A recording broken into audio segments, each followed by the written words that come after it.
સુરત નવી સિવિલ હોસ્પિટલમાં દર્દીઓ સારવાર માટે આવે છે, પરંતુ ખરા અર્થમાં અત્યારે હોસ્પિટલને જ મરામતની જરૂર છે. સુરત સિવિલ હોસ્પિટલમાં સ્ટ્રક્ચર નબળું થતું જાય છે, તેના પુરાવા વારંવાર મળી રહ્યા છે. સુરત નવી સિવિલ હોસ્પિટલની સ્થિતિ ખૂબ જ દયનીય છે. એક રીતે કહીએ કે દર્દીઓ સારવાર લેવા માટે સિવિલ હોસ્પિટલમાં આવે છે, પરંતુ ખરા અર્થમાં અત્યારે નવી સિવિલ હોસ્પિટલને જ મરામતની જરૂર છે. સુરત સિવિલ હોસ્પિટલમાં સ્ટ્રક્ચર નબળું થતું જાય છે, તેના પુરાવા વારંવાર મળી રહ્યા છે. નવી સિવિલ હોસ્પિટલના ટ્રોમા સેન્ટરની સામે હોસ્પિટલમાં જવા માટેનો જે રસ્તો છે, ત્યાં એકાએક જ સીલિંગના પોપડા પડવાના શરૂ થયા હતા. ટ્રોમા સેન્ટરથી સામે જતા ડાબી સાઈડ ઉપર જ આ પોપડા પડ્યા હતા. મહદ અંશે અહીંથી દર્દીઓ અને તેમના પરિવારજનો પસાર થતા હોય છે, તેમને પણ ઈજા થવાની પૂર્ણ શક્યતા છે.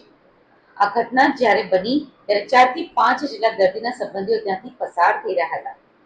સદનસીબે તેમની આગળ જ આ સીલિંગના પોપડા નીચે પડ્યા હતા, જેથી કરીને તેઓ ત્યાં જ ઊભા રહી ગયા હતા.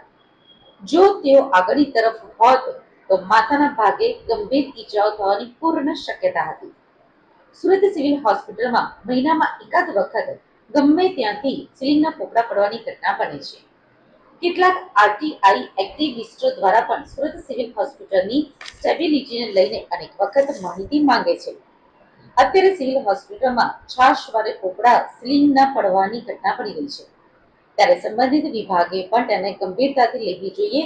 ક્યારેક મોટી હોનારત થયા પછી તંત્ર જાગે એવા કિસ્સાઓ ઘણી વખત સામે આવ્યા છે. સંબંધિત વિભાગે તાત્કાલિક અસરથી સિવિલ હોસ્પિટલની મરામત માટે નિર્ણય લેવો ખૂબ જ જરૂરી છે.